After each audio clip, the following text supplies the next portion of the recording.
Assalamualaikum warahmatullahi wabarakatuh. Selamat pagi anak-anakku semua. Bagaimana kabar kalian pada pagi hari ini? Ibu harap kalian semua dalam keadaan sehat. Amin.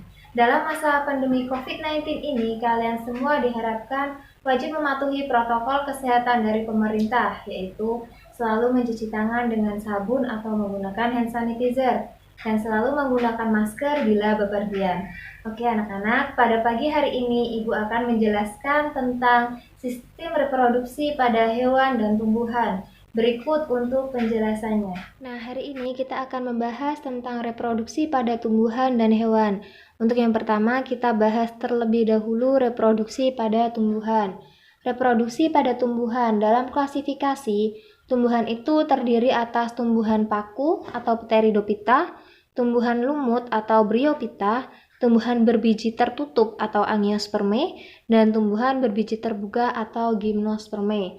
Nah, tumbuhan dapat melakukan reproduksinya secara seksual dan aseksual.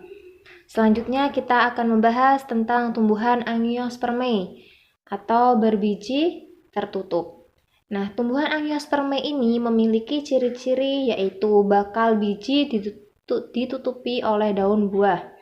Nah, reproduksinya secara seksual dan aseksual. Untuk yang pertama, reproduksi aseksual. Terdiri dari aseksual alami dan aseksual buatan. Untuk yang aseksual alami, ada rizoma. Rizoma ini reproduksi dengan tunas pada batang yang ada di dalam tanah. Contohnya yaitu jahe, kunyit, lengkuas, dan temulawak. Selanjutnya ada stolon atau geragi. Stolon ini adalah batang tumbuhan yang menjalar di atas tanah. Contohnya yaitu stroberi. Selanjutnya ada umbi lapis. Umbi lapis contohnya yaitu bawang merah. Terus ada umbi batang, contohnya kentang, ubi jalar. Lalu ada kuncup adventif daun. Kuncup adventif daun ini adalah kuncup yang terdapat di tepi daun. Contohnya yaitu cocor bebek. Untuk tumbuhan Angiospermae yang aseksual buatan, itu ada cangkok, merunduk, menyambung, menempel atau okulasi, dan stek. Nah, yang pertama kita bahas cangkok. Cangkok ini contohnya yaitu mangga, rambutan, kelengkeng, dan jeruk. Kalau merunduk contohnya yaitu bunga alamanda. Untuk menyambung contohnya tumbuhan terong dan bunga bugenvil. Untuk yang menempel atau okulasi contohnya yaitu pohon jeruk, dan stek contohnya yaitu cocor bebek, bunga mawar, dan ketela pohon. Selanjutnya, reproduksi seksual pada tumbuhan Angiospermae. Yang pertama ada penyerbukan. Yang kedua ada fertilisasi. Yang ketiga ada struktur biji. Yang keempat ada perkecambahan biji. Dan yang kelima ada penyebaran biji. Kita lanjut tumbuhan Gymnospermae. Nah, contoh-contoh dari tumbuhan Gymnospermae yaitu ada Coniferophyta, Cisadophyta, Ginkgophyta, dan Gnetophyta. Nah, untuk ciri-ciri tumbuhan Gymnospermae ini sendiri yaitu bakal biji tidak ditutupi oleh daun buah, memiliki alat reproduksi seksual atau generatif yang disebut strobilus. Contohnya yaitu pinus, ginkgo, melinjo, tadi sudah disebutkan. Terus memiliki alat reproduksi aseksual atau vegetatif, yaitu menggunakan tunas. Terus siklus hidup pada Gymnospermae ini ada 2 tahap. Yang pertama sporofit dan gametofit. Nah nih, untuk siklus hidup tumbuhan Gymnospermae.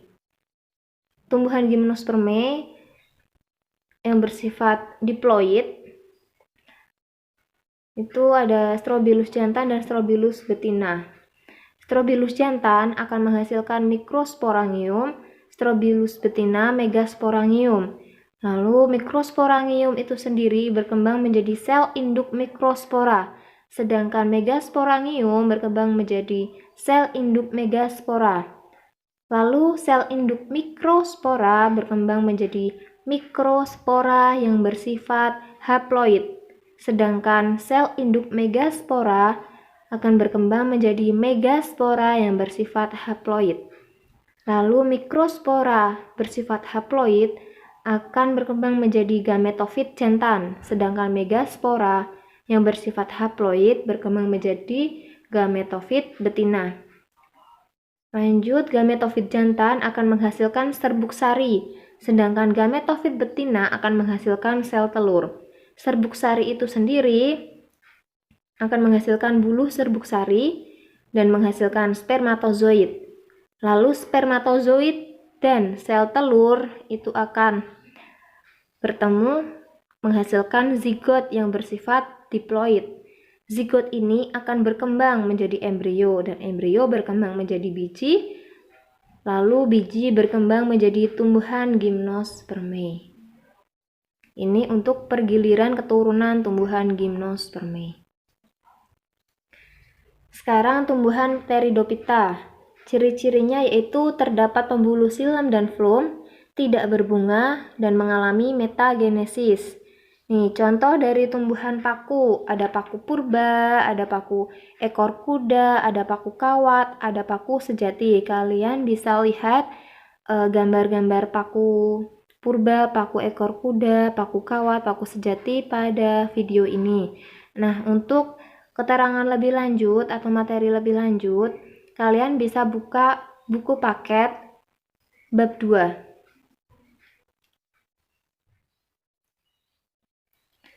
Sekarang metagenesis tumbuhan paku. Yang pertama, spora. Spora yang bersifat haploid akan berkembang menjadi protalium yang bersifat haploid. Protalium akan berkembang archegonium dan antheridium. Archegonium menghasilkan sel telur, antheridium menghasilkan spermatozoid. Archegonium ini sel kelamin betina, sedangkan antheridium sel kelamin jantan. Lalu sel telur dan spermatozoid ini bertemu akan menghasilkan zigot yang bersifat diploid. Zigot berkembang menjadi tumbuhan paku, lalu atau sporofit bersifat diploid. Tumbuhan paku ini berkembang menjadi sporangium bersifat diploid. Sporangium berkembang menjadi spora yang bersifat haploid. Selanjutnya ada tumbuhan Bryophyta. Ciri-ciri tumbuhan Bryophyta atau tumbuhan lumut yaitu yang pertama, akar, batang, dan daun itu semu. Yang kedua, merupakan tumbuhan autotrof. Yang ketiga, berkembang biak dengan spora.